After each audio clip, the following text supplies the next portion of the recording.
Sungguh-sungguh Allah sangat ridho ketika seorang hamba itu makan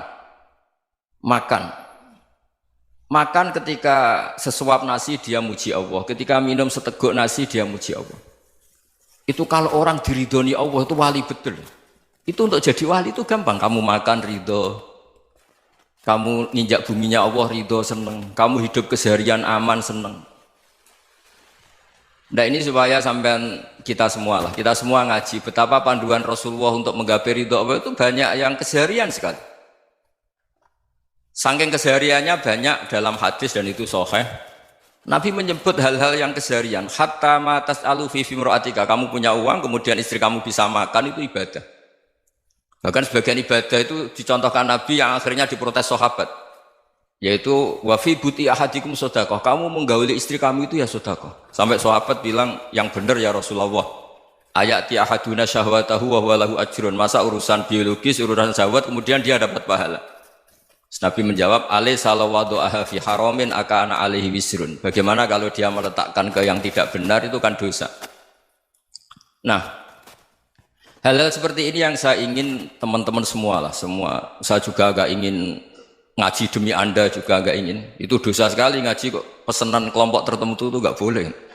Islam itu untuk semua. Jadi ya cuma karena di depan saya jenengan ya seakan-akan jenengan korbannya.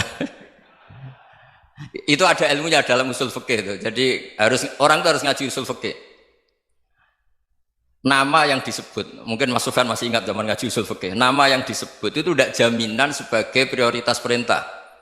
Jadi misalnya gini, kebetulan yang di depan Nabi itu Abu Dzar. Nabi ya bilang, ya Aba Dzarin ini uhibbuka misalnya, atau ya Mu'ad ini uhibbuka, atau ya Aba Hurairah ini uhibbuka misalnya. Banyaklah riwayat yang Nabi nyebut ya Aba Dzarin, ya Mu'ad, ya Aba Hurairah.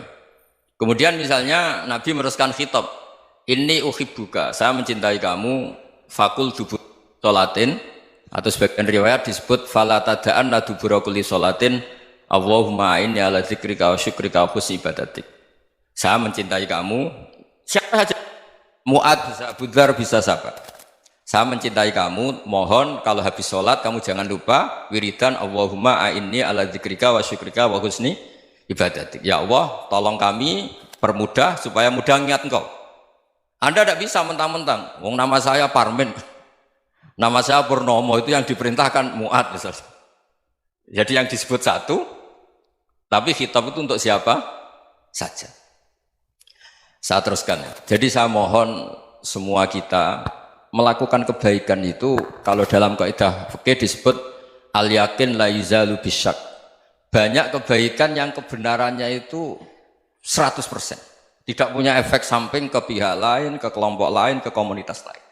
Itu tadi misalnya Anda makan dan itu murah sekali, hanya butuh satu piring. Setiap punyaan kamu muji Allah, setiap minum kamu muji Allah. Itu redaksinya Rasulullah SAW disebut Allah sangat ridho ketika seorang hamba makan, kemudian dia memuji Allah, atau minum kemudian dia muji Allah. Logikanya gampang. Negara seperti ini yang kamu harapkan bentuknya kayak apa, mertua, ipar, komunitas, tetangga, itu nyata terjadi itu kan belum pasti. Sementara yang mesti terjadi adalah kamu butuh makan, kalau tidak mati. Butuh minum, kalau tidak mati. Butuh bumi yang nyaman ditempati, kalau tidak kita juga mati. Sebab itu Allah kalau menyebut nikmatnya itu hal-hal yang keseharian. Alladzi at'amahum min ju'. Allah itu siapa? Allah itu yang menciptakan kamu bisa makan. Tidak berlebihan. Allah itu yang menciptakan kondisi sosial itu ideal. Zaman Nabi itu ya ada orang munafik. Orang-orang pilihan Allah itu juga diuji orang sekelilingnya yang macam-macam. Semua diuji sesuai konteks zaman dan waktu. Nah, tapi ada ibadah-ibadah yang selalu disarankan Nabi. Sampai Nabi itu pernah ditanya, ayul islami khairun ya Rasulullah, Islam terbaik itu gimana? Jawaban Nabi itu unik. It'amu to'am. Islam terbaik itu ya makan-makan, yang santai-santai. Ketika Allah menyebut beberapa kebaikan, falak tahamal aqobah wa ma adrokan Allah mal aqobah. Terusannya apa? Fakku raqobah. Terusannya apa? Au it'amun fi yaumin di masubah. Ya, atau acara makan-makan itu juga Islam. Kenapa? Ya bayangkan kalau tidak ada makanan, kita mati kan? Kondisi sosial tidak ideal itu Anda masih gak apa-apa. Tapi kalau Anda tidak makan, Anda tidak minum, Kamu punya istri cerewet masih bisa hidup, punya mertua cerewet masih bisa hidup. Tapi kalau tidak makan bisa mati. Berarti penting mana istri sama makan? Penting mana? Makan. Semoga istri Anda dengar, nanti kamu disuruh makan tapi pulang deh. Itu kalau dibahasakan makan masih memahami. Penting mana nasi satu piring dengan istri. Nggak ada nasi mati, nggak ada istri belum mati. Penting mana? Gak berani jawab kan? Nah, ternyata Anda ada garang kan di depan istri. Jadi saya mohonlah, mungkin Mas Sufyan Sauri tadi yang bisa bantulah. Teman-teman tuh ngaji yang keseharian saja. Karena kita nyari ridha Allah itu berdasar firman Allah. Dan firman Allah itu menyebut keseharian tuh riang, gampang. Yaitu tadi misalnya wa min ayatihi manamukum bil laili wan nahar. Termasuk ayat-ayat Allah itu kamu tidur. Maka dulu itu ada guyonan, ada tokoh Mu'tazilah, kelompok dalam Islam yang berpikir manusia itu bisa menentukan ikhtiarnya sendiri. Karena saya bisa duduk, ingin berdiri, berdiri. Karena kelompok ini nggak terima kalau semua kehendak Allah, nanti bagaimana kalau semua kehendak Allah kok ada hisab ya, ada sanksi.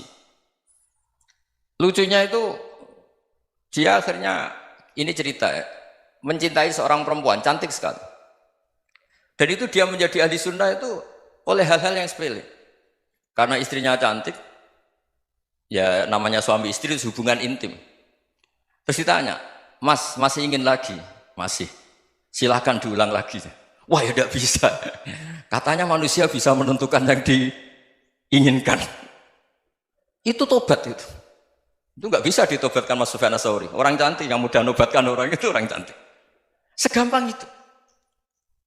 Akhirnya kita tahu, makanya kalau dalam kitab Hikam itu disebut al-aqil mayyakul madza yaf'alu wa hubi wal ghafil mayyakul madza af'al. Orang yang punya akal karena sadar ini wilayah Allah, semua milik Tuhan. Itu dia tiap hari berpikir, besok Allah akan melakukan apa terhadap dunia ini. Kamu merencanakan suatu mau plesir, ternyata gempa. Mau wisata ke Rusia, ternyata perang. Kamu tidak pernah tahu apa yang akan terjadi besok. Wa ma tadri nafsum madza taksibu ghadan. Tapi anda semua kita ini sering punya jadwal permanen. Makanya saya kalau diundang siapa saja, sanad takdir. Yang jelas Gus ini acara penting. Ya masih acara penting nak pangeran ngersakno piye? Kok ape dadi pangeran? Kamu kok mau jadi Tuhan? Itu kadang ya kiai. Penting Gus acara ini jenengan harus memastikan bisa. Loh kamu itu yang ngajarin tauhid, sesuatu itu biadillah kok bilang-bilang apa pasti. Kalau maksa terus tak tobatkan loh kamu kata saya. Ya kalau gitu Gus bilang insya Allah. Wah itu hati saya, fisik saya, roh saya sudah bilang insya Allah. Tidak usah kamu latih kata saya. Nah hal-hal tauhid keseharian itu gampang sebetulnya. Wal ghafil yaqulu madza af'al. Tapi orang yang lupa Allah dia setiap hari bilang besok apa? Kita bisa melakukan apa? Seakan-akan dia itu aktor, dia penting, dia subjek permanen, dia. Padahal kita ini hanya objek kehendak Allah Subhanahu wa taala. Karena kita yakin sesuatu yang terjadi di alam raya ini kita tidak bisa apa-apa. Makanya saya sering ngaji, sering bilang saya, ketika Anda mensifati Allah, Dia yang menghidupkan. Sudah itu tanamkan sehingga ketika kita mati santai saja. Kenapa santai? Allah punya cara menghidupkan kita. Zaman kita hidup juga gak tahu caranya ngelola jantung, ngelola paru-paru. Kamu juga gak tahu ngelola oksigen yang tidak beracun, tidak ngandung polusi. Tahu-tahu hidup. Gak ingin tua ya tahu-tahu tua, gak ingin mati tahu-tahu mati. Selama ini kita hidup juga gak tahu apa-apa sebetulnya. Hanya gaya tok, punya jadwal, punya planning. Kalau kamu bisa menentukan pilihan Anda, pasti Anda istrinya cantik, 4 neriman semua, kona'ah semua. Nyatanya enggak kan? Ada 1 jelek, cerewet. Oh itu kan, nyatanya enggak bisa apa-apa Anda kan? Dan kamu bawa mati lagi. Itu kan, istri Anda juga gitu, punya keinginan, punya suami yang ganteng, yang jabat, yang neriman, yang enggak poligami. Ya enggak kesampaian juga. Kalau kita ngitung tingkat kegagalan kita itu gagal terus. Ya kan? Nah, terus ingat Allah, madza yaf'alu wa bi. Orang yang punya akal selalu berpikir Allah itu menghendaki apa terhadap saya. Lalu sama-sama orang melihat orang yang serius, itu kata Anda itu pemikir berat, serius, senang punya tokoh yang merengut tuh, karena kamu anggap serius. Tapi sebagian orang anggap orang yang serius itu wong merengut, wong masam, wong muka kok ditekuk. Jadi sama Itu hati ya muqallibal qulub tsabbit qalbi ala dini. Karena kita nggak tahu cara berpikir kita tentang orang lain, tentang sekeliling kita. Misalnya kita orang baik yang jenis ngrumat fakir miskin. Ada orang bangun masjid mewah itu janggal. Apa artinya masjid mewah kalau banyak orang kelaparan? Tapi kalau yang jenis pendidikan apa artinya masjid mewah kalau tidak bisa ngaji? Nanti yang jenis infrastruktur apa artinya ini kalau semuanya punya sudut pandang yang berbeda-beda. Dan Islam mengapresiasi semua kebaikan. Tapi katakan semua kebaikan itu adalah kehendak Allah Subhanahu wa taala. Karena apapun baik Anda itu pakai fasilitas yang diberikan oleh Allah Subhanahu wa taala. Sehingga ini yang disebut qulillah tsumadarhum fi khawdihim yal'abun. Ya kembali tadi ke tema-tema bahwa keseharian Anda ini sudah Islami. Saat Anda tidak bisa melakukan apa saja. Saya sering ada jenazah, biasanya kalau tetangga meninggal saya sering disuruh ngelepas. Saya bilang orang ini baik karena sering ngelamun di rumah, sering nganggur di rumah. Ditanya sama anaknya, kenapa Gus nganggur baik? Ya kalau dia nganggur artinya juga agak berbuat sesuatu yang maksiat kan? Ya kan? Orang nganggur di rumahnya ya tidak bunuh orang, tidak maling, tidak korupsi, ya namanya nganggur di rumah. Lah cuma istri cara pandang nganggur gak menghasilkan uang itu. Tapi juga gak menghasilkan kriminal kan? Jadi sebenarnya Islam itu makanya kalau sampai ngaji usul fikih itu ada kitab usul fikih namanya Lubul Usul, itu terkenal sekali di pesantren itu. Itu kalau ngapresiasi keseharian itu luar biasa. Izma min mubahin illa wa yatahaqqaqu bihi tarku haramimma. Karena keseharian yang mubah saat Anda lakukan itu ada kehebatan yang luar biasa, yaitu meninggalkan haram. Makanya dulu banyak orang-orang alim ketemu temannya itu guyon sampai semalaman. Itu biasanya yang semangat Islam itu kiai kok tidak tahajud, kiai kok tidak witir. Orang yang sedang mapan uangnya banyak, malam itu tidak kelayaban itu sudah luar biasa. Melawan nafsu supaya tidak maksiat itu sudah luar biasa. Supaya lupa guyon sama temannya semalaman sampai subuh. Gejlok-gejlokan ngenang zaman miskin, zaman kuliah nggak jelas, zaman apa. Melihatnya jangan tarkut tahajud. Seperti ini meninggalkan tahajud, tapi meninggalkannya ini talkul muharramat. Jadi kayak apa hebatnya? Sehingga Imam Ghazali punya riwayat yang agak unik. Hatta takuna ibadatu akhiri hadil ummah iku an-naum. Sehingga suatu saat ibadah terbaik umat ini itu tidur. Itu kan riwayat kontroversi. Ketika Imam Ghazali tanya, kenapa iya? Kenapa kamu mulai keluar dari rumah itu sudah banyak maksiat? Melihat perempuan yang enggak mahram, melihat fenomena. Tapi kalau kamu tidur itu enggak melihat apa-apa. Tapi juga kamu jangan menganggap tidur itu ibadah betul. Saatnya melakukan fardhu ain malah masih tidur. Tapi itu sudut pandang yang menjadikan kita Islam itu gampang. Jadi saat Anda tidak bisa aktivitas apa-apa, misalnya ada beberapa orang yang lumpuh. Lumpuh itu memang nggak bisa Jumatan, nggak bisa ibadah, tapi dia juga nggak bisa maksiat. Tidur itu memang Anda saat itu tidak bisa tahajud, tidak bisa witir, tapi saat itu ada zina, ada maling, tidak gosipkan orang, tidak bully orang, tidak menanamkan kebencian, tidak hasud.